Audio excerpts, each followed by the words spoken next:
다음은 정재훈 KB국민은행 부동산사업부 수석차장님의 강연이 있겠습니다. 강연 내용은 부동산 시장 진단과 투자 전망입니다.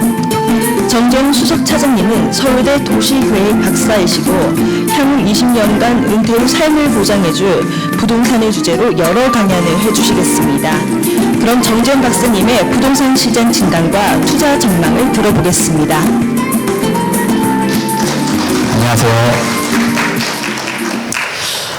오늘 아침에 비가 너무 많이 쏟아져가지고 오늘 과연 많은 분들이 오실 수 있을까라는 이런 좀 걱정을 좀 했는데 이렇게 많은 분들이 와주셔가지고 정말 오늘 강연을 좀 잘해야 되겠다라는 생각을 좀 하고 있습니다. 네. 여러분들이 좀 힘들게 오신 만큼 좀 많은 내용 좀 얻어가실 수 있게 제가 진심을 다해서 한번 말씀을 드려보려고 하는데 좀 문제가 좀 있습니다. 뭐냐면 이 부동산이라는 게 실은 가진 사람이 한 절반이고 안 가진 사람이 절반인 거죠. 그래서 이 부동산이 오른다라고 얘기를 하면 그렇게 욕을 많이 해요. 네, 아주 그냥 댓글이 그냥 뭐 무지막지합니다. 뭐 너는 뭐 이렇게 부추기지 마라 이런 거죠. 근데 이제 또 내린다라고 얘기를 하면 특히 요즘은 야 너는 너 전문가 맞아? 뭐 그러면서 지금 뭐 현장 나가봤어? 뭐 이런 얘기가 지금 오고 가고 있는 형국이죠. 그래서 여러분들께 어떤 부동산에 대해서 오른다 내린다 실은 뭐 여러분 어떤 게 오를지 그리고 지금 사야 될지 말아야 될지 팔아야 될지 이게 지금 궁금하신 거 아닐까요? 자, 그래서 여러분들이 좀 큰 박수 한번 쳐주신다면 제가 진심을 다해서 한번 제 의견을 공유드리도록 하겠습니다. 자, 저는 오늘 이제 100세 시대 안전망이 되어줄 부동산이라는 주제로 여러분께 말씀을 드릴 건데요. 앞서 이제 고객님께서 정말 종신연금에 해당하는 주택연금이죠. 그러기 위해서 이제 우리가 어떤 좋은 부동산을 좀 소유하면 우리의 은퇴 이후에도 굉장히 큰 디딤돌이 되지 않을까라는 생각을 좀 하고 있습니다. 자, 일단 제가 오늘 굉장히 많은 자료를 좀 보여드릴 건데요. 좀 혼란스러울 수 있으니까 일단 제가 드리고자 하는 메시지 3개를 먼저 요약해서 말씀드리겠습니다. 요거는 좀 기억을 좀 해주시면 좋겠고요. 지금 서울 집값은요, 양극화 상황입니다. 그죠? 오르는 건 오르고 아직 오르지 않는 거는 오르지 않아요. 자, 근데 저는요, 뭐를 좀 주목해보고 있냐면, 과연 어디까지 동조화될 건지에 대한 이런 생각들을 생각하면서 추이를 유심히 지켜보고 있습니다. 자, 작년부터 시작이 됐었죠. 강남에서부터 지금 현재 시장은 서초 신축 아파트가 시장을 리딩하고 있어요. 네, 레비안 원베일리 뭐 불과 평당 1억 한다는 게 정말 놀라울 정도지만 뭐 구평 기준으로 지금 45억 거래가 지금 이루어지고 있고 그쪽 반포 쪽에서는 이미 평당 1억은 모든 아파트들이 지금 진행되고 있는 상황인 것 같습니다. 압구정은 말할 것도 없죠. 압구정은 이번 작년 하락장에서 별로 떨어지지도 않았어요. 전고점 대비 마이너스 15% 수준까지 떨어졌고 바로 급격하게 V자 상승을 하면서 지금 전고점은 이미 진작에 넘어섰습니다. 자, 그럼 또 어디를 가볼까요? 그렇게 반포에서부터 시작됐었던 상승장 그런 것들이 지금 현재 과천 그리고 분당 그리고 좀 더 내려가서 동탄 라인까지 지금 경기 이남 쪽으로 동조화되고 있는 게 목격이 되고 있고요. 자, 왼쪽으로 가볼까요? 목동이 이제 서남권에서는 그래도 조금 주축이 되는 주거지니까 목동의 상승이 현재 진행이 되고 있는데 이게 평촌 쪽 그리고 김포 검단까지 과연 갈까? 지금 이런 것들을 좀 주의 깊게 좀 보고 있습니다. 서북 쪽으로 가볼까요? 자, 성동구 굉장히 핫한 곳이죠. 성동구 상승하고 있고요. 광진구 상승하면서 과연 이게 이 흐름이 자, 지도가 여러분들이 좀 머릿속에 그려지십니까? 자, 구리 다산까지 흘러갈지 일단 보고 있고요. 과연 별내까지 흘러갈지. 자, 현재 이렇게 보고 있습니다. 자, 노도강은 지금 아직은 움직임이 없어요. 네, 그래서 노도강이 서울이 지금 다 오른다는데 아직까지 움직임이 없거든요. 그래서 과연 지금의 현재 부동산 시장은 저는 N자형으로 보고 있습니다. 자, 상승을 했고요. 잠깐 작년 말 연초까지 약간 주춤했다가 지금 다시 상승하는 시장이죠. N자형이고 대신 모든 지역이 다 N자형은 아니에요. 지금 현재 L자형으로 이루어진 지역들이 있습니다. 노도강이 마찬가지죠. 그래서 어떤 지역들이 N자형에 동조화될지 그리고 L자형으로 남는 지역은 어디가 될지 저는 모든 시장이 다 N자형으로 갈 거라고 생각하진 않아요. 네, 동조화되는 지역들이 있을 겁니다. 그래서 그 부분들을 한번 여러분과 공유를 한번 해보려고 합니다. 좀 도움이 되겠죠? 네. 자, 두 번째 제가 드리고자 하는 메시지는요. 자, 대출. 실은 이번 하락장에서 영끌들이 무리하게 투자했었던 추격 매수 때문에 부동산 시장이 굉장히 변동성이 컸다라고 저는 생각합니다. 그래서 자, 이번에도 상승을 할 건데 자, 내가 만약에 준비가 좀 덜 돼 있다면 너무 무리하게 추격 매수하지 말자라는 말씀을 좀 드리고 싶어요. 부동산은 사이클입니다. 그래서 준비되어 있을 때 진입을 하시는 게 좋을 것 같고요. 아, 오른다 해가지고 너무 급한 마음에 추격 매수를 하셨다간 굉장히 큰 어려움을 좀 겪으실 수가 있다. 왜냐하면 이 부동산 시장의 리스크가 제가 생각하는 세 가지가 있습니다. 자, 첫 번째는 일단 PF 부실이 이제 정리될 예정인데 지금 제2금융권이 좀 어려워요. 이제 PF 대출에 관련된 익스포저가 큽니다. 2020년대 코로나 위기를 극복하고자 막대한 유동성을 풀었지 않습니까? 그때 이제 부동산 금융시장으로 막대한 자금들이 흘러갔는데 제2금융권이 거기에 익스포저가 좀 많이 넓어요. 그래서 이번에 PF 부실을 어디 정도까지 정리를 하는지가 문제가 되겠지만 제2금융권은 좀 타격을 입을 가능성이 존재한다. 그래서 그게 금융권에 전이 됐을 때 부동산 시장에 한번 출렁거릴 가능성이 존재합니다.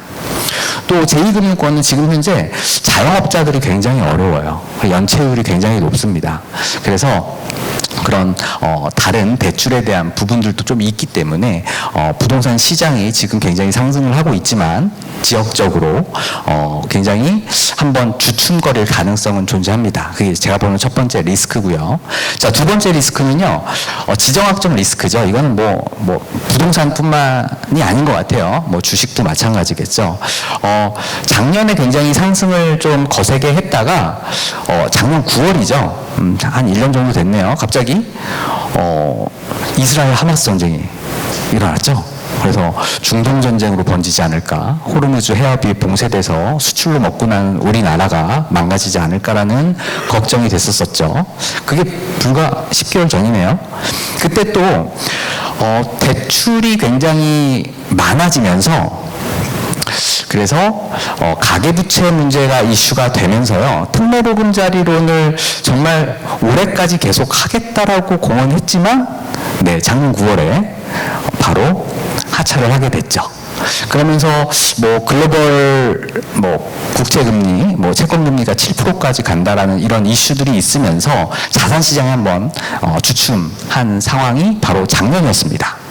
자, 그래서 우리가 예기치 못한 어떤 사건들이 발생했을 때 이런 자산시장이 충격을 받을 수밖에 없거든요. 그래서 지정학적 리스크가 분명히 존재하기 때문에 아직 해결되지는 않았잖아요. 러시아 우크라이나 전쟁도 있고 지금 이스라엘 하마스 중동, 중국 대만 그리고 우리나라 북한 이런 문제들이 있기 때문에 아직은 좀 시장이 좀 굉장히 안전하진 않다 이렇게 저는 스스로 좀 판단합니다. 물론 확률은 굉장히 낮게 보고요. 자, 세 번째 리스크는요. 기억나십니까? 트럼프 피격. 네, 트럼프 피격 사건이죠. 트럼프가 당선이 될 것 같아요. 자, 그래서 우리나라가 어려울 것 같습니다. 네, 방위비 문제뿐만이 아니고 중국하고의 대립각을 세우겠죠. 수출로 먹고 사는 우리나라에 굉장히 거센 도전이 될 것 같습니다. 자, 그래서 이런저런 어떤 리스크들을 생각을 해본다면, 물론 지금 시장이 상승하고 있다고 저는 판단을 하지만 이게 추세적으로 굉장히 빠르게 올라갈 거다. 이건 또 아닌 것 같아요. 자, 그래서 시간은 조금 남아있다 정도로 여러분께 일단 말씀을 드리겠습니다. 그래서 너무 급격하게 대출을 무리하게 받아서 사지 말자라는 게 두 번째 메시지입니다. 자, 요거죠. 방금 우리 고모님께서 말씀하신, 자, 집을 국가의 담보로 맡기는 대신에요, 자기 집에 살면서 매달 연금을 받는 거예요. 자, 죽을 때까지 받습니다.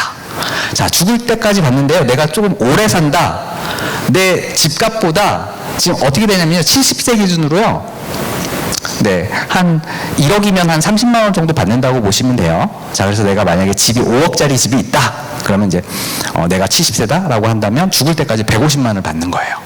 자, 그런데 내가 좀 불의의 사고로 좀 일찍 죽는다라고 한다면 그 차액을 정산해서 자녀들에게 상속을 주게 되고요. 만약에 내가 정말 오래 살아요. 요즘에 120세대가 하와토가 되고 있죠. 장수 리스크가 좀 커지고 있는데, 자, 120세까지 사시면 여러분들은 부자가 되시는 겁니다.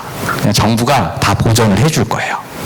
자, 이게 좋은 게 죽을 때까지 받으면서, 그리고 내가 내 집에서 살 수 있다는 거죠. 그래서 굉장히 좋아요.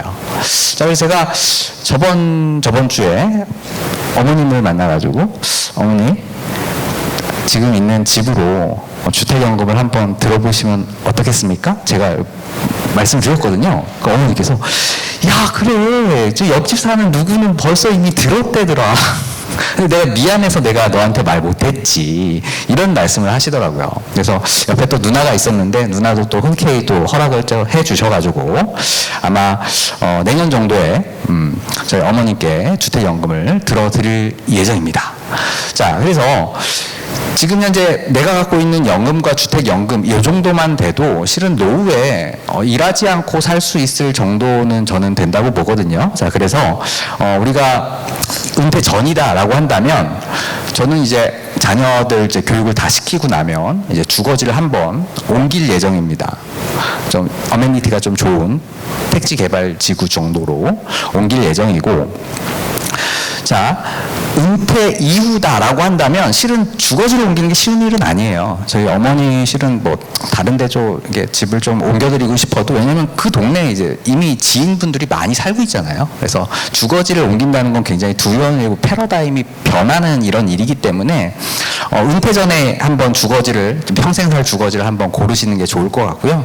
은퇴 이후다라고 한다면 주택연금을 통해 가지고 그냥 내가 마음 편하게 살면서 건강, 그리고 마지막 행복, 노후를 위해서 이렇게 생활하시면 어떨까, 이런 생각을 하고 있습니다. 자, 그래서 12억까지 주택연금을 드실 수가 있으니까요. 여러분들 여유가 되시면 준비를 좀 하시면 좋을 것 같고요. 그래서 노후를 위해서라도 부동산 하나는 좀 갖고 있는 게 어떨까, 이런 생각을 하고 있습니다. 자, 여러분 한번 보니까 연배가 상당히 좀 있으신 것 같아요. 그죠? 자, 다들 제가 봤을 때 집 한 채씩은 갖고 계실 것 같은데, 맞나요? 좀 여러 채 갖고 계신가요? 네. 자, 그러면 이제 본격적으로 제가 말씀 한번 드려보겠습니다. 자, 지금 노도강 대장 아파트는 상승 거래가 진행 중이에요. 자, 노원에 있는 포레나 노원, 신축이죠? 그리고 노원 센트럴 프루지오, 지금 직전보다 신고가를 갱신하고 있고요. 자, 그리고 도봉구에 있는 북한산 아이파크 5차, 그리고 강북구에 있는 미아 바로 옆에 있죠? 송천 센트레빌, 지금 상승 거래가 진행 중입니다. 자, 그런데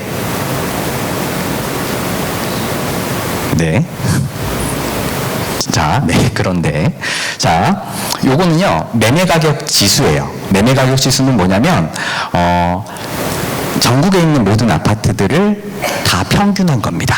자, 여기는 지금 서울, 강북구, 노원구, 도봉구를 지금 평균한 거죠. 자, 보시면요, 서울은 이미 상승으로 틀었어요. 자, 그런데 노도강 어떤가요? 아직 0 밑으로 있죠.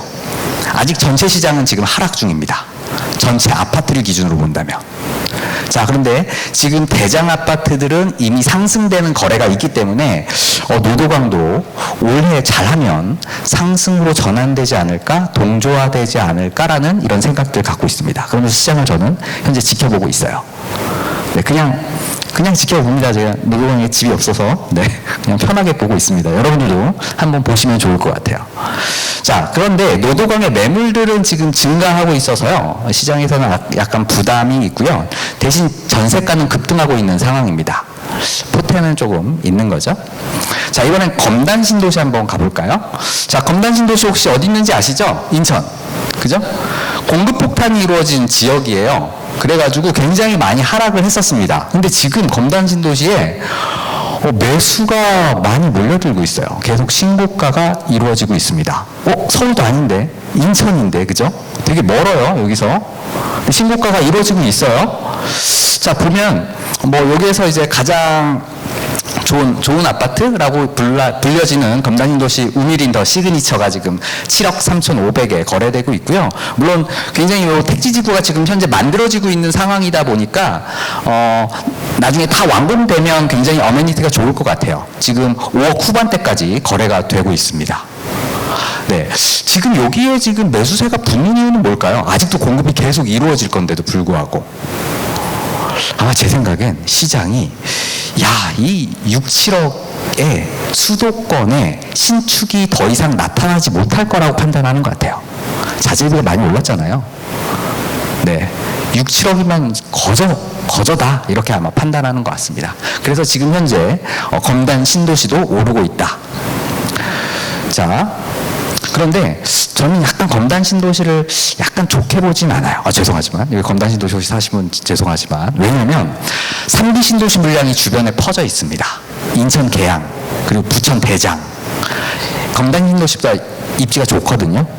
아마 이게 지금 다 지어지고 나서 검단 신도시가 이제 본격 상승을 시작할 때쯤 그 물량이 들어올 것 같아요.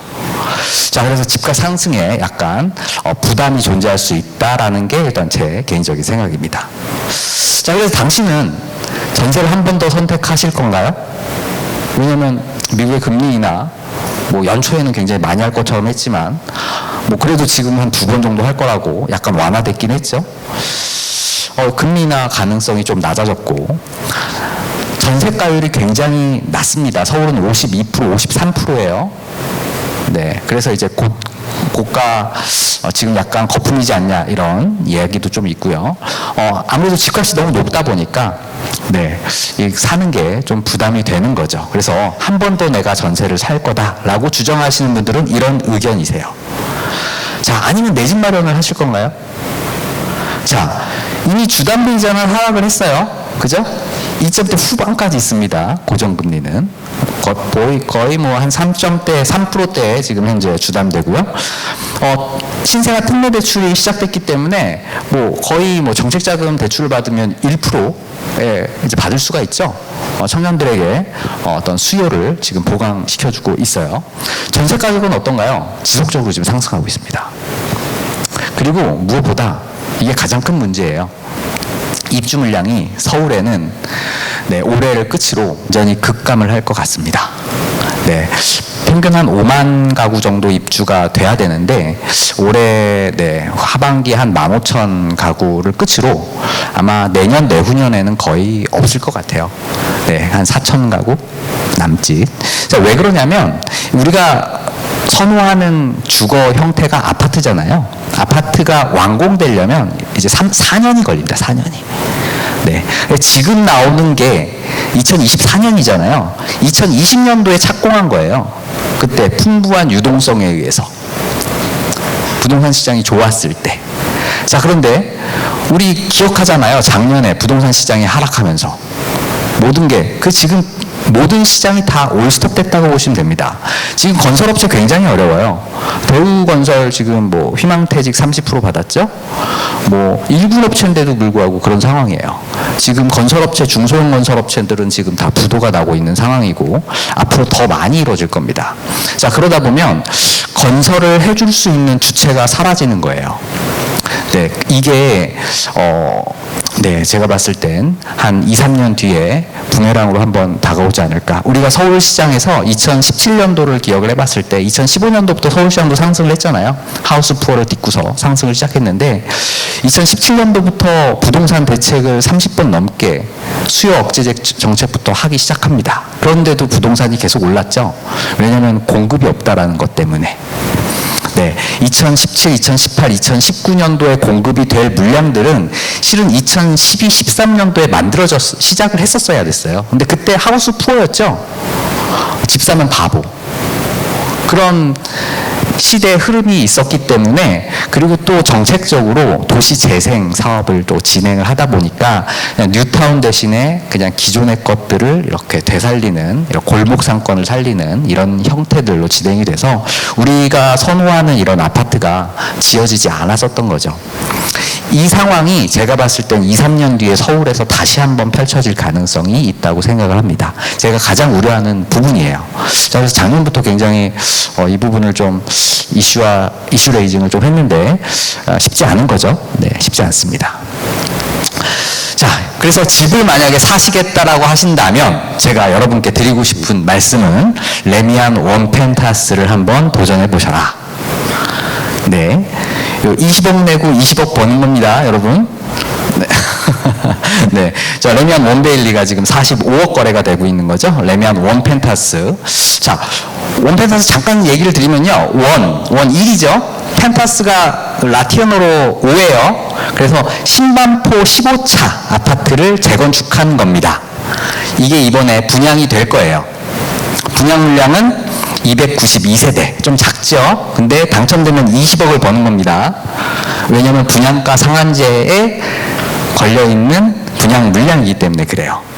그래서 당첨되면 굉장히 좋아요. 그래서 당첨을 한번 도전을 해보시고요. 자, 이게 잠깐 좀 말씀을 드리면 1981년도인가요? 지금으로부터 40년 전이네요. 신반포 15차 아파트가 그때 당시 민간 분양 아파트로 최고가 분양을 했어요. 평당 130만 원입니다. 40년 전에 평당 130만 원이요. 자, 그럼 국평 기준으로 4천만 원인 거예요. 그죠? 자, 지금은 시세가 어떻죠? 40년 뒤에 45억이잖아요. 바로 옆에 단지가. 이건 좀 작으니까 한 10% 디스카운트 해가지고 한 40억 거래가 된다고 한번 해볼게요. 자, 4천만 원이 40년 만에 40억이 됐어요. 수익률이 얼마죠? 네, 100배죠, 100배. 네, 100배. 자, 그래서 그때 당시도 고분양가라는 얘기가 있었는데, 자, 고분양가가 그렇게 계속 고분양가가 되고 있습니다. 자, 이런 기업들 때문에 우리 국민들이 이 부동산을 계속 관심을 갖는 것 같아요. 네, 이런 기회들이 계속 있을 거니까 여러분들도 한번 계속 관심을 가져주셨으면 좋겠다. 너무 비싸서 뭐 나랑 다른 거야 이렇게 생각하지 마시고 계속 보시다 보면 기회가 보이십니다. 자, 두 번째는요. 자, DH 방배예요. 방배 5구역을 지금 재건축하는 건데, 제가 굉장히 개인적으로 돈이 있다면, 네, 돈이 없어서 못 들어가지만 돈이 있다면 들어가고 싶은 곳이에요. 자, 굉장히 저평가되어 있습니다. 자, 여러분 20억만 있으시면 돼요. 다 계좌에 20억씩 있으시죠? 네, 요거 한번 꼭 넣어보시기 바라겠습니다. 돈 버실 겁니다. 자, 그래서 제가 이제 여러분들께 부동산 이슈에서부터 진단 그리고 전망까지 한번 말씀을 드려볼게요. 자, 또 반가운 분이 또 저기 계시네요. 네. 자, 일단 첫 번째 이슈는요. 자, 지금 현재 내리는 아파트와 오르는 아파트가 분명히 나눠져 있습니다. 자, 요 한 장이면 실은 부동산 시장을 모두 다 이해할 수가 있거든요. 자, 뭐냐면요. 자, 저희 국민은행이 1986년도부터 주택은행이 진행해 왔었던 주택 통계를 지금 현재 이어져 나가고 있습니다. 그때 우리가 전국 매매가격 지수랑 서울 매매가격 지수라는 거를 발표를 해요. 자, 이거는 전국 매매가격 지수는 네, 넘어갔네요. 자, 네, 왼쪽으로 한 번만요. 네. 네, 감사합니다. 자, 전국 매매 가격 지수는 전국의 모든 아파트들을 다 평균한 값입니다. 서울 매매 가격 지수는 당연히 서울만 놓고 본 거겠죠. 자, 그러다 보니까 자, 실질적으로 1년 동안에 내가 100채 재고 자산이 있다라고 한다면 1년 동안에 거래되는 부동산은 5채밖에 안 돼요. 1년 동안에 100채 중에서 5채. 그러다 보니까 주식처럼 그렇게 빈번하게 거래되는 자산이 아니잖아요. 그래서 부동산 시장을 읽을 때 우리는 여러 가지 지표들을 사용하는데, 매매가격 지수라는 건 거래가 되지는 않았지만 그 거래가 될 거라고 하는 실제 거래 가격들을 모두 다 평균한 값이 바로 이 가격 지수입니다. 그러다 보니까 약간 여러분들이 인식하고 있는 거랑 다를 수 있어요. 자, 그래서 저희가 시세총액지수 탑 20이라는 지수를 만들었습니다. 이거는 서울에 가장 시총이 높은 20개 아파트만 모아놓은 지수예요. 자, 여러분들이 다 아실 겁니다. 음마 혹은 잠실동에 있는 뭐 리센츠, 그리고 트리지움, 그죠? 엘리트라고 불리는 엘스. 자, 그리고 뭐 많은 아파트들, 뭐 압구정 현대, 뭐 한양, 이런 아파트들 20개 아파트를 다 모아놨는데 작년 3월부터 지금까지 계속 상승을 했어요. 작년 3월부터. 네. 자, 딱 3개월. 12월, 1월, 2월만 하락을 했습니다. 잠깐. 네, 이때는 이제 굉장히 거시경제가 안 좋았었죠. 그리고 지금 계속 상승을 하고 있는 상황이에요. 자, 선도 아파트 50지수라는 것도 저희가 발표를 합니다. 네, 전국의 50개 아파트, 가장 시총이 높은 50개 아파트를 지수로 만들었는데, 이 선도 아파트 50개 지수도 마찬가지 흐름을 보이고 있어요. 자, 이것만 보더라도 지금 현재 시장을 이해하실 수가 있겠죠. 자, 전국 단위는 지금 하락, 서울 전체는 상승. 자, 그런데 시총 탑 20과 서울 그리고 선도 50 지수는 이미 작년 3월부터 계속 상승해 왔다라는 게 지금 현재 팩트라고 보시면 되겠습니다. 자, 그런데 자, 노원구를 한번 볼게요. 노원구의 매매가격 지수는 상승을 해본 적이 없어요. 네, 그리고 심지어 탑 20, 노원구의 탑 20 지수도 하락을 계속 지속 중입니다. 그래서 서울은 상승을 한다라고 하지만 실질적으로 상승을 못한 지역들도 존재를 한다라는 게 지금 현재 시장이고, 이런 현재 양극화 시장이 진행되고 있는데 저는 동조화가 어느 정도 이제는 이루어질 수 있다라는 게 제 입장입니다. 왜냐하면 과거 시계열을 보면 그래요. 한번 상승을 시작하면 자, 서울은 모든 지역이 다 함께 상승을 했었습니다. 자, 물론 지금은 긴축의 시대이기 때문에 우량한 선호하는 이런 아파트들 위주로 상승을 하고 있지만 이것도 시간이 지나면 다 상승을 하지 않을까, 이렇게 개인적인 의견을 갖고 있습니다. 자, 그래서 부동산 트렌드는요, 지금 현재 똘똘한 한 채로 지금 이루어지고 있습니다. 여러 가지 이유가 있겠죠. 네, 세제, 그리고 정책, 여러 이슈들이 존재합니다. 자, 이 부분에 대해서는 뭐 달리 드릴 말씀은 없고요. 제가 봤을 때는 조금 더 진행될 것 같아요. 자, 그리고요, 재건축 분담금이 증가를 하고 있습니다. 고금리의 공사비가 급증해서 분담금 폭탄을 맞고 있거든요. 그래서 지금 현재 준신축 강세장이에요. 그래서 오르고 있는 아파트들은 다 신축, 그리고 10년 이내에 이런 역세권, 이런 아파트들이 오르고 있다라고 보시면 됩니다. 그럼 여러분들은 지금 당장 사가야겠다라고 한다면 네, 그런 것들을 고르시면 돼요. 아직 조금 덜 오른. 자, 일단 한번 지역적으로 보겠습니다. 강남권은요, 자, 강남권, 자, 여기 빨간색, 자, 시간을 보면 이렇게 7월부터 6월까지 1년의 시계열입니다. 자, 왼쪽 지역이죠. 강남 11개구, 빨간색은 상승한 지역이에요. 자, 강남은 상승을 했어요. 자, 그리고 뭐, 강동구 양천도 좀 빠르게 상승하고 있죠. 강남에서는 관악구로가 아직 상승을 못한 지역 중에 하나입니다. 이제 이것도 이제 조만간 할 거라고 보고요. 강북권 볼까요? 강북은 계속 하락하다가 이제 상승 전환을 했습니다. 14개 구가. 자, 그런데 아직 상승 못한 구가 존재하죠. 강북구, 노원구, 도봉구, 동대문구, 그리고 성북구. 네, 이것도 제가 봤을 때는 조만간 따라가지 않을까, 이런 생각을 합니다. 그래서 작년 8월에 노도강의 상승을 이제 막 시작할 때 그때 악재가 좀 닥쳐가지고 노도강이 여태까지 계속 하락하고 있습니다. 자, 그런데 굉장히 노도강은 주거지로서 훌륭한 곳이죠. 다만 요즘 현재 부동산의 트렌드를 보면요, 업무 지구 접근성에 따라서 부동산 가격이 차별화되고 있어요. 네, 확실한 팩트입니다. 학군보다는. 자, 그래서 우리가 일산 굉장히 살기 좋잖아요. 일기 신도시 일산과 분당이 지금 극명하게 바뀌었죠. 네, 같은 때 같이 시작했는데 어디는 15억이고 어디는 6억이에요. 자, 한 10년, 15년 전에는 마포구보다 일산이 흐름이 더 좋았어요. 자, 그러다가 마포에서 아현뉴턴 대규모 이런 택지 개발을 하고 그리고 공항철도가 지나가면서 마포가 굉장히 상승을 많이 했고요. 이런 마포가 지금은 상승을 하고 있죠. 얼마 전에 마자힐인가요? 마포자이 힐스테이트가 분양을 했습니다. 18억에. 자, 완판이 됐죠. 20대 1로. 저는 약간 물론 당첨되면 좋지만, 왜냐면 지금 마포가 신축이 지금 20억을 찍느냐 마느냐의 지금 갈림길이에요. 지금 약간 한강변에 있는 아파트는 20억을 지금 찍어서 지금 거래가 되고 있고요.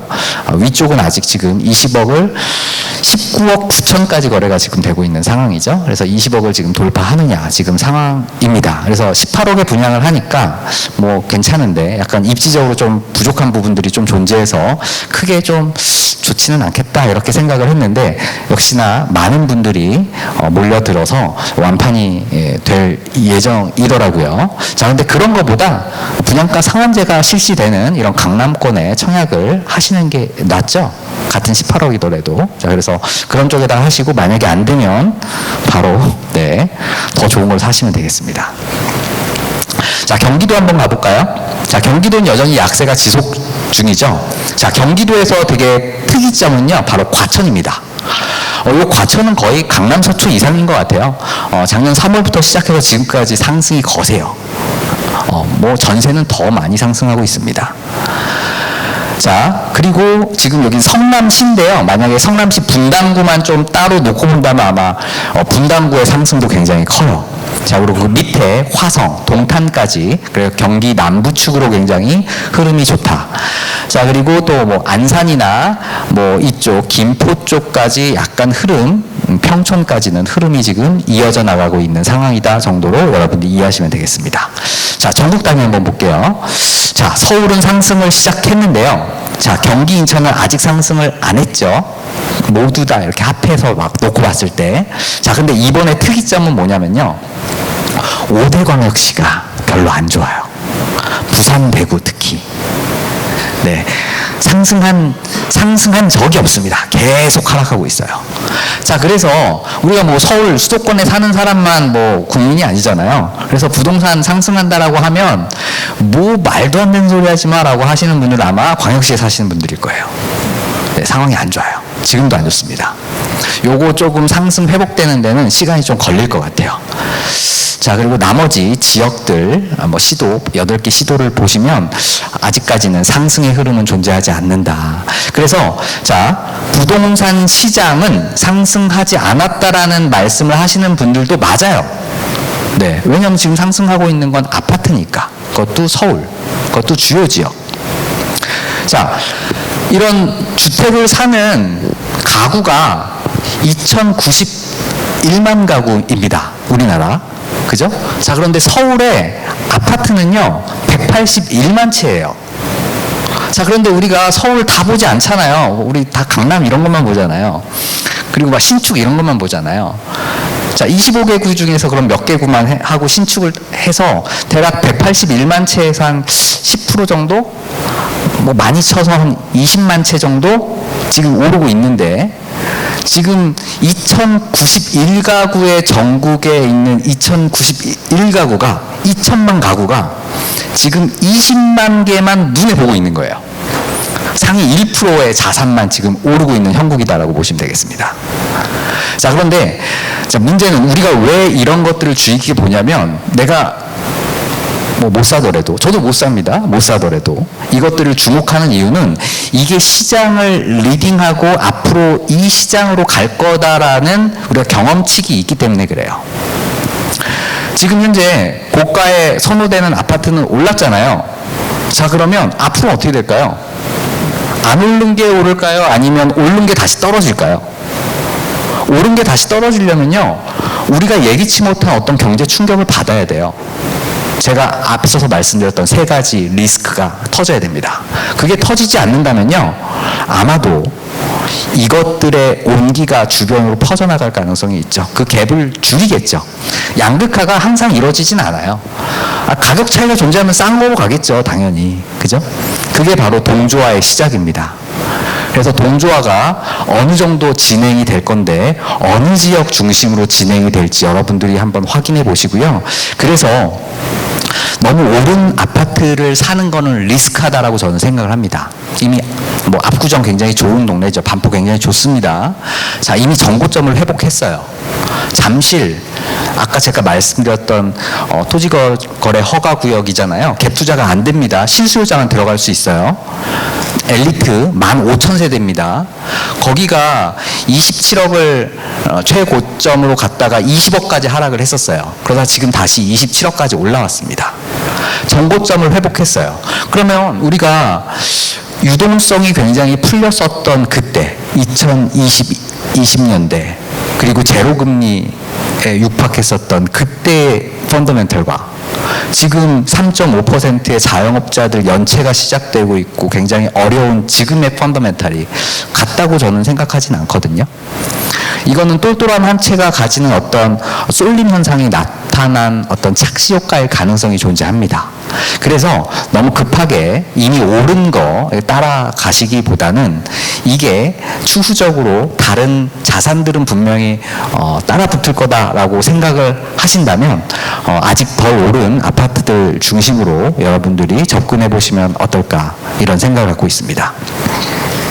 자, 네 번째 이슈는요. 자, 하반기 입주 예정 물량이에요. 15만 가구가 들어설 겁니다. 자, 제가 주목하는 건 서울의 17,000가구. 이따 제가 보여드릴 거거든요. 17,000가구의 대부분이 올림픽 파크 포레온이에요. 우리가 그렇게 둔천 주공. 자, 그리고 제가 걱정스럽게 생각하는 거는요. 자, 대구 10,000가구, 부산 9,000가구 미분양이 여전히 진행될 가능성이 존재합니다. 그래서 요걸 보여드리는 건, 자, 공간 시장에서 입주 물량들이 중요한 이유는 바로 전세 가격에 타격을 주고 그게 매매 가격의 변동성을 일으키기 때문에 그래요. 특히 수도권은 분양 입주 물량이 많으면 가격이 상승하는 기현상이 나타납니다. 수요가 워낙에 많다 보니까. 통계적으로 보면. 자, 그런데 지방시장은 공간시장 상에서 이런 입주 물량이 나왔을 때 역전세뿐만이 아니고 매매 가격이 약세를 보이는 흐름을 보여요. 그래서 여러분들이 만약에 이런 지방 쪽에 자산을 가지고 계신다면 유익 있게 보셔야 된다라는 것 때문에 제가 가지고 나왔습니다. 자, 말씀드렸죠. 올림픽 파크 포레온 12,000가구가 올 11월에 입주될 예정입니다. 자, 그래서 아마 이 주변에 있었던 지금 고덕 굉장히 핫하거든요. 굉장히 많이 오르고 있습니다. 근데 집을 살려고 하면 계좌를 안 줘요. 물건을 집어넣습니다. 그게 지금 하남까지 갈까 말까 지금 상황이에요. 지금의 형국은. 자, 그런데 요게 제가 봤을 때 11월이 되면 약간 역전될 가능성도 존재할 것 같습니다. 이 12,000가구 입주한다는 게 무시 못할 입주 물량이거든요. 그래서 전세가를 한번 자극은 아니고 조정을 시킬 가능성이 존재합니다. 그래서 요거 한번 출렁거리는 거를 딛고 나서 서울시장은 계속 상승하지 않을까, 이렇게 개인적으로 생각하고 있습니다. 자, 그래서 여러분들이 올림픽 파크 포레온의 요 입주 시장 전후로 해서 조정이 나타난다면 한번 매수의 시점으로 한번 잡아보는 것도 어떨까, 이런 생각을 갖고 있고요. 자, 경기도 광명 굉장히 좋은 지역인데도 불구하고 아직 나올 물량들이 좀 많아요. 그래서 상승은 되고 있지만 큰 상승은 이루어지지 않고 있다. 안양 평촌도 마찬가지입니다. 인천도 마찬가지고요. 자, 제가 걱정하는 게 이런 곳이에요. 네. 부산 4천 가구가 투하가 됐을 때 지금도 약세인데 어떨까요? 아마 전세 시장을 뭐 초토화시키겠죠. 네. 그래서 이런 것들이 다 소화가 돼야 돼요. 지금 미분양 물량이 많습니다. 네, 더 늘어났어요. 네. 그래서 이런 것들이 조금 해소가 돼야지 전체적인 부동산 시장이 상승을 할 수가 있겠다라는 게 제 생각입니다. 자, GTX-A 이슈 5번째를 한번 볼까요? 이미 개통이 됐죠? 여러분 한번 타보신 분 계신가요? 네. 굉장히 우리가 핫했잖아요. 네, 뚜껑을 열어보니까 어떤가요? 네, 동탄에서부터 수서. 자, 안타까운 게 이 삼성역 개통이 3년 뒤에요. 2027년. 그래서 약간 반쪽짜리. 그래서 약간 뭔가 접근성도 안 좋고 일단 개통은 했는데 뭐 타는 사람이 그렇게 많이 없는 것 같아요. 일단 교통혁명이긴 한데 그래서 그 기대감에 이쪽 동탄 라인까지 굉장히 많이 올랐었습니다. 네, 근데 지금 개통하고 나니까 오히려 하락하는 거래들이 나타나고 있어요. 타보니까 별로네? 이런 거죠. 그래서 항상 이런 기대감에 개발 기대감 이런 거에 자산 가격이 움직여요. 자, 그게 지금 타격을 입는 게 바로 이쪽이에요. 킨텍스, 일산, 운정. 원래대로라면 동탄이 올라갔듯이 여기도 지금 올라갔어야 됐거든요. 근데 열어보니까 별로네. 이거 뭐 효과가 별로 없나 보네. 자, 이런 분위기인 것 같아요. 그래서 아직까지 이런 상승의 시작이 이쪽까지 퍼져나가진 않았습니다.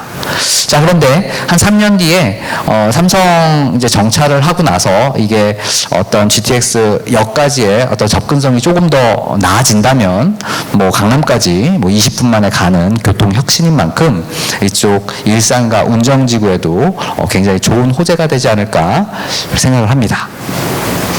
시간은 좀 걸리겠죠? 자, 이제 6번째 이슈입니다. 자, 1기 신도시 특별법이 통과가 됐어요. 자, 그래서 선도지구를 지정을 한답니다. 자, 분당에 8천, 일산에 6천, 평촌, 중동 3번에 각각 4천. 자, 선도지구라는 게 뭐죠? 선도지구? 네, 시범 사업을 하겠다는 거예요, 국가가. 내가 특별법을 발의했으니까 그래 내가 시범적으로 요거 한번 해볼 테니까 요거 잘 되는지 보고 나머지 민간에서 따라와 주세요 이런 겁니다. 자, 그래서 자, 요거는 뚜껑을 열어봐야 되겠지만 여러분 뭐 아시겠지만 노후계획도시 특별법, 노후계획도시가 뭐죠? 전국에 많은 이런 택지지구들을 다 지정을 해가지고 광역 개발을 하겠다는 겁니다. 자, 아파트 개발 하나 하는 게 아니고 단지 하나 하는 게 아니고 자, 요즘 재건축 하나 하려고 해도 싸우잖아요. 조합장 구속되고 그러잖아요. 근데 그런 아파트 단지들을 여러 개를 광역 단위로 묶어가지고 한꺼번에 개발을 하겠다는 겁니다. 흡사 우리가 강남 개발을 근린주구 단위의 슈퍼블럭 단위의 이런 개발을 했듯이 이거 되면 굉장히 좋겠죠? 그런데 이해관계가 굉장히 높아서 아마 시범지구 이외에는 안 될 가능성이 높아요. 네, 지금 분당 일산 용적률 지금 한 200% 정도 남짓이거든요. 190%, 198%, 200%. 그러니까 그냥 현재 도정법 상에서는 재건축이 안 되는 거예요. 자, 그래서 용적률을 상향시켜주겠다, 종상향을 시켜주겠다, 사업성을 나오게 해주겠다, 시범 사업에서 특별법을 통해서. 그래서 그건 수혜를 받을 겁니다. 그래서 선도지구가 11월에 선정이 돼요. 요거 되는 데는 좋겠죠? 국가가 그래도 하니까 진행은 될 겁니다. 근데 요거 되고 나서 다른 지역은 제가 봤을 땐 어렵다. 어려울 가능성이 높다. 자, 그래서 요거 되면 좋겠습니다. 여러분이 갖고 있는 것 중에서. 자, 주민 동의 여부가 가장 중요해요. 60점. 그래서 최대한 많은 단지와 참여 수를 해서 광역단지로 개발을 성공적으로 할 수 있는 주민의 의지가 있는 단지를 선정을 하겠다는 거예요. 지금 공모를 하고 있습니다. 그래서 되면 그 지역은 좋을 거다. 자, 그런데 나머지는 생각보다 안 좋을 수 있다. GTX처럼. 네, 그래서 지금 현재 기대감으로 매물은 줄고 호가는 뛰고 있는 상황인데 이것만 놓고 접근하기에는 리스크하다라는 걸 여러분께 말씀드리고 싶어요.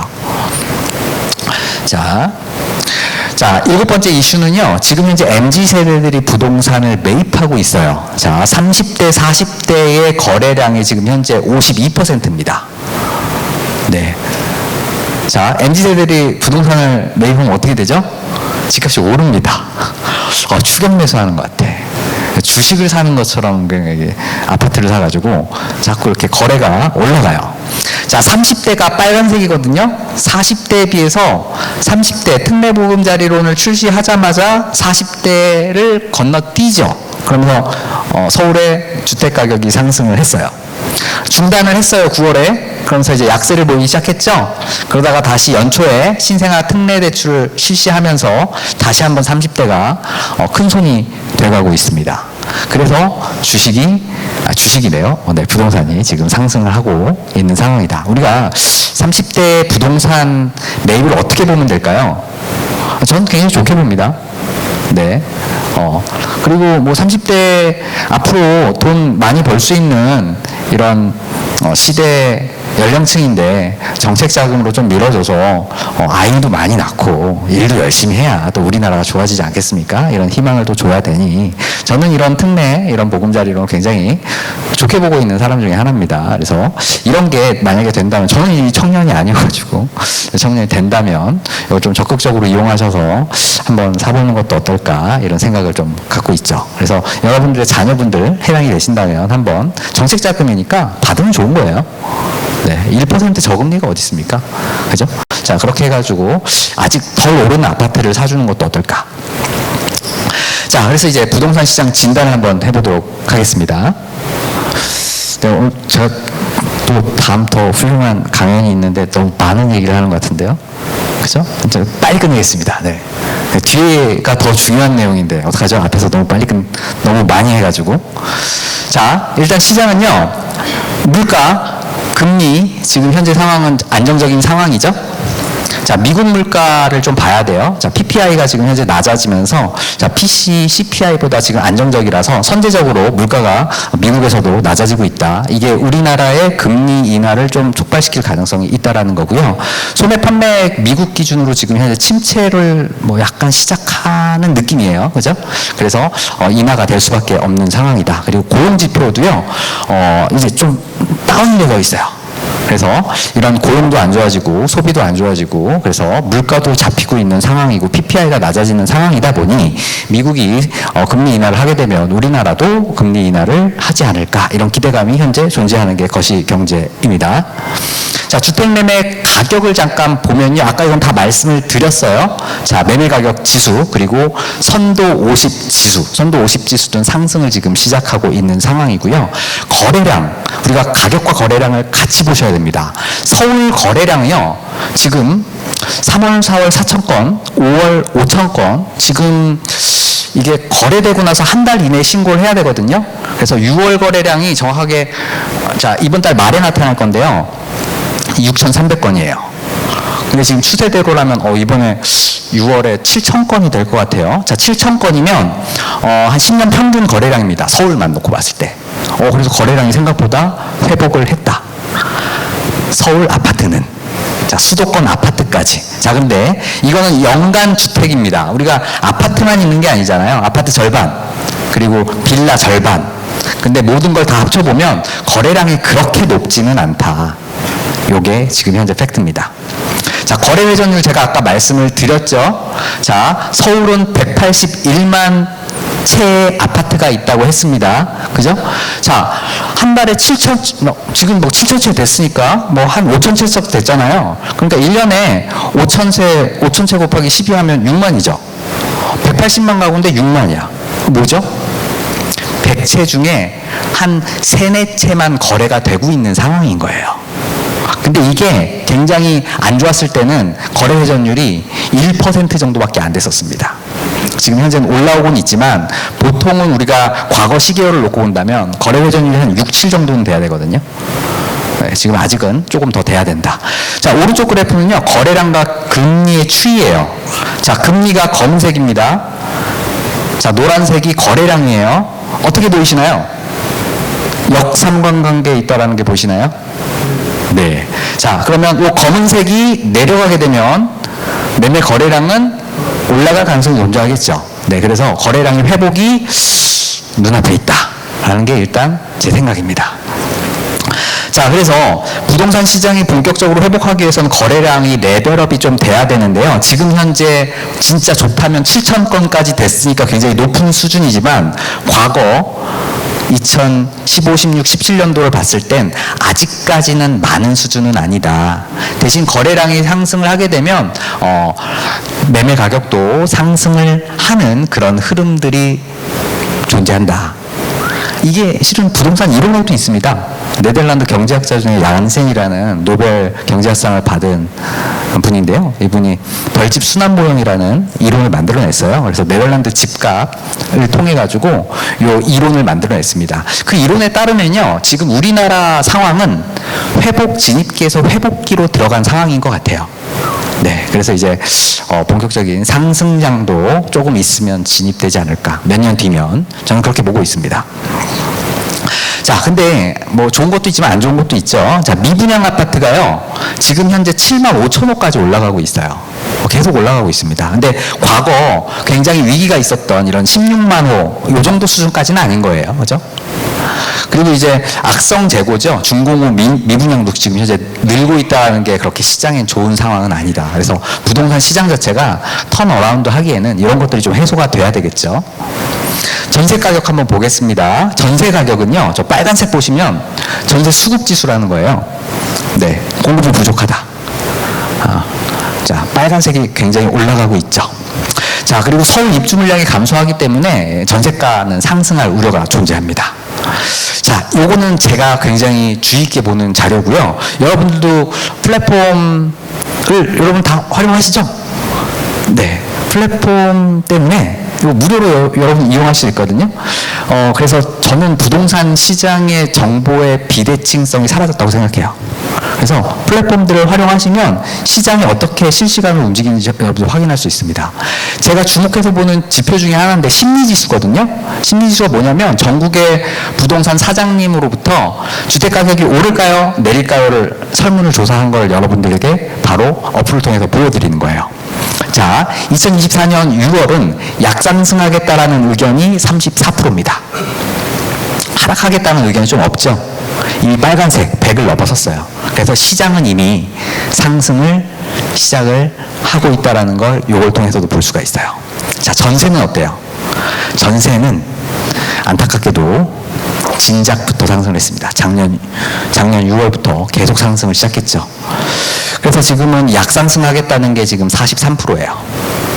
상승이 거의 대부분입니다. 뭔가 구조적으로 약간 지금 해결이 안 될 것 같아요. 제 생각엔. 서울은. 네. 그런데 전국적인 전세 가격은 저는 조정을 받을 수 있다라고 봅니다. 네, 미분양 물량이 해소되면 다주택자들을 약간 완화시켜줄 수밖에 없거든요. 지방의 미분양을 해소시킬 수 있는 방법은 그 방법밖에 없어요. 왜냐면 그쪽은 수요 자체가 조금 낮기 때문에. 그래서 만약에 다주택자 카드를 만약에 쓰는 순간 그 물량들이 전부 다 전세 물량으로 갈 겁니다. 그래서 지방의 전세가는 하락할 가능성도 분명히 존재해요. 자, 그래서 역전세도 분명히 존재하니까 여러분들도 이 부분들을 주의 있게 보시면 되겠습니다.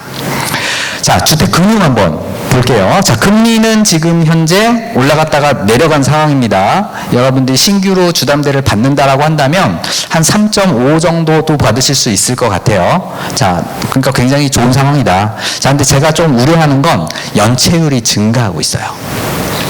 자, 파란색은 주택담보대출의 연체율이거든요. 가장 낮죠? 네, 가장 우량 자산이에요, 실은. 네. 근데 뭐가 올라가냐면요. 신용대출이 올라가고 있어요. 특히 자영업자 대출, 기업 대출. 이런 부분들이 좀 올라가고 있다는 건 우리 부동산이라는 건 우리 국민들의 사고 파는 거잖아요. 근데 우리 주머니가 지금 얇은 거예요. 네. 생활이 힘든 거예요. 네. 자영업자들. 자, 그래서 이 부분들이 좀 해소가 돼야지만 부동산 시장이 좀 본격적으로 상승할 수 있지 않겠냐, 이런 생각을 제가 하고 있습니다. 자, 건설 시장 한번 볼게요. 자, 건설 시장 여러분 뭐 굉장히 안 좋게 보시는 분들도 계시는데 실은 여러분 진짜 집값 잡고 싶으면요, 공급 늘려달라고 하셔야 돼요. 네, 지금 서울에 신축 아파트 다 살고 싶어 하잖아요. 그러니까 서울에 신축 늘려달라고 해야 돼요. 빌라 말고 아파트, 그것도 역세권에 대규모에. 자, 그런데 이게 지금 안 되고 있는 거예요. 자, 건설사 에비타, 뭐 현금 흐름이죠. 어닝, 비포, 뭐 텍스나 이런 어떤 감가상각을 제외하고 나서의 마진을 보면요, 굉장히 급격하게 하락을 하고 있습니다. 악성 재고도 늘어나고 있고요. 지금 현재 기준금리에서 어느 정도 내야지만 사업성이 나오겠냐. 지금 거의 76%가 지금 현재 금리가 손해가 나는 구조다라고 지금 이야기하고 있는 거예요. 그리고 건설공사비는 2020년대 이후로 지금 30% 이상 급증을 했죠. 금리는 높고. 지금 이런 상황이다 보니 지금 현재 건설업체가 뭐 건설을 해도 남는 게 없어요. 오히려 지금 뭐 보증이라든지 시공권 따내려면 보증을 해주잖아요. 그런 것 때문에 지금 망하기 일보 직전이죠. 그러니까 더 몸을 사리고 있습니다. 서울시장에서 지금 안 하고 있는 상황이에요.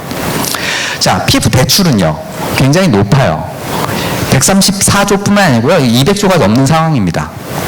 연체율도 높아져 가고 있죠.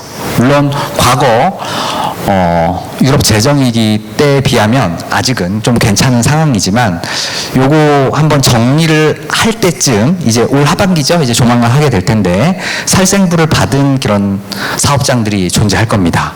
이제 요거를 정리를 잘해야 돼요. 네, 그래서 충격을 한번 주고 갈 거냐 아니면 스무스하게 갈 거냐, 이게 아마 지금 현재 화두가 될 것 같습니다. 자, 그러면 이제 마지막 여기서 끝내도 될까요? 안 되겠죠? 이게 진짜 중요한 게 여기 나왔는데. 자, 제가 그럼 딱 뒤에 분 계시니까 2분만 딱 말씀드리고 끝내겠습니다. 자, 과거를 보면 돼요. 과거 2020년대 유동성을 풀었을 때 강남에서부터 상승이 시작됐습니다. 이번 2023년, 2024년도 마찬가지죠. 자, 근데 이게 나중에 따라가요. 자, 그래서 과거 2019년도에 영등포구, 송파구, 양천구가 좋았습니다. 작년에는 송파구, 양천구, 강남구가 좋았어요. 그래서 요 정도 구에서 좀 고르시면 어떨까? 자, 강북구는요, 광진구, 마포구, 서대구. 자, 그리고 용산구, 종로구, 마포구. 자, 우리가 뭐 다 알고 있는 데죠.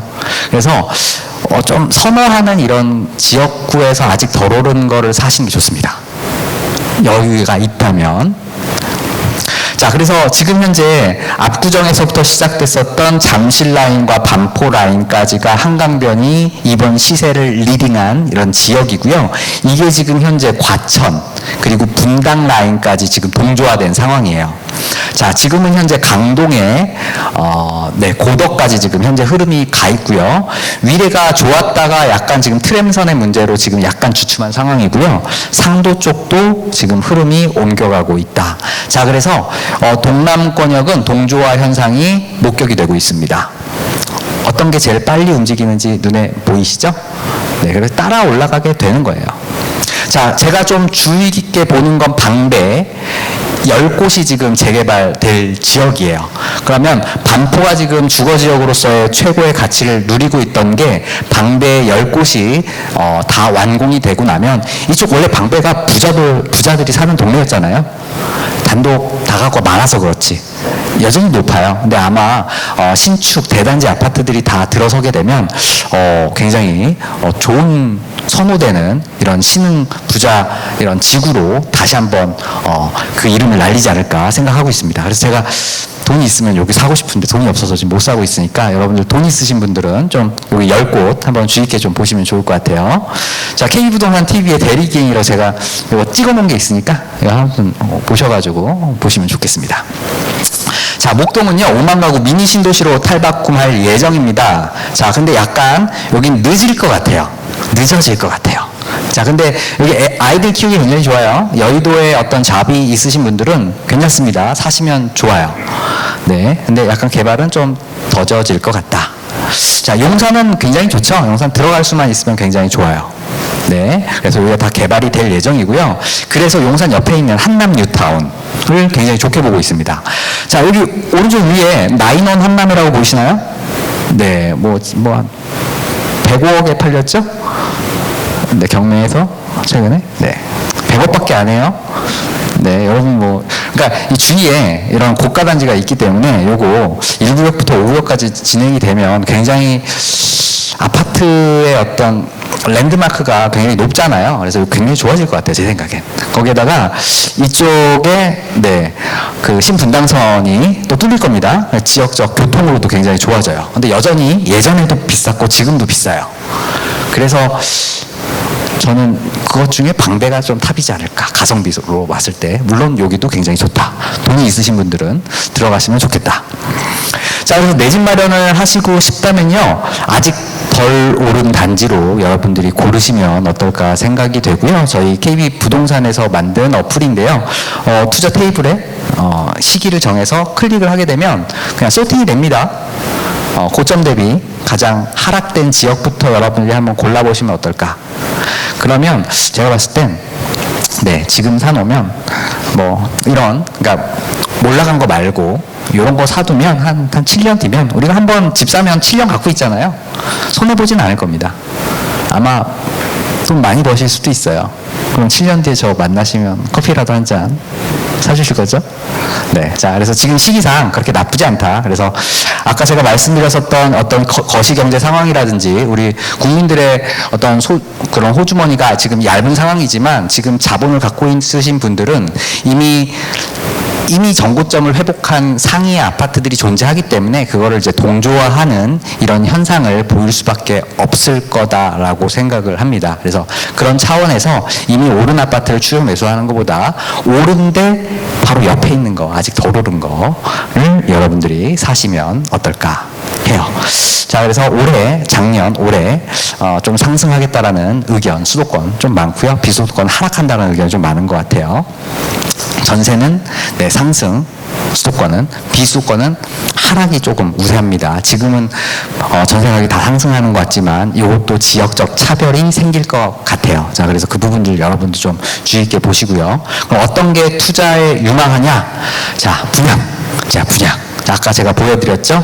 자, 분양가 상한제 있는 것들은 무조건 하시면 됩니다. 자, 그리고 분양이 잘 안 되잖아요. 그죠? 그러니까 로또 분양이겠죠? 자, 그래서 그냥 신축, 준신축, 10년 이내까지는 괜찮은 것 같아요. 자, 재건축이 약간 분담금 때문에 문제가 생겼지만, 저는 전 좋게 봅니다. 어차피 재건축, 안 되지만 계속 오를 때까지 안 되겠죠? 그러다 공간 시장에서 이제 물량이 안 나오니까 이 재건축도 굉장히 좋아질 때가 다시 한번 올 겁니다. 시간을 좀, 타임테이블을 좀 길게 본다면. 자, 그래서 여러분 상황에 맞는 이런 의사결정을 해가지고 이 100세 시대에 우리의 든든한 노후 자산으로서의 부동산을 다시 한번 생각해 보시면 어떠실까 합니다. 자, 긴 시간 들어주셔서 감사드리고요. 여러분들의 성공적인 투자를 기원하겠습니다. 감사합니다. 네, 정재훈 박사님 좋은 말씀 감사합니다.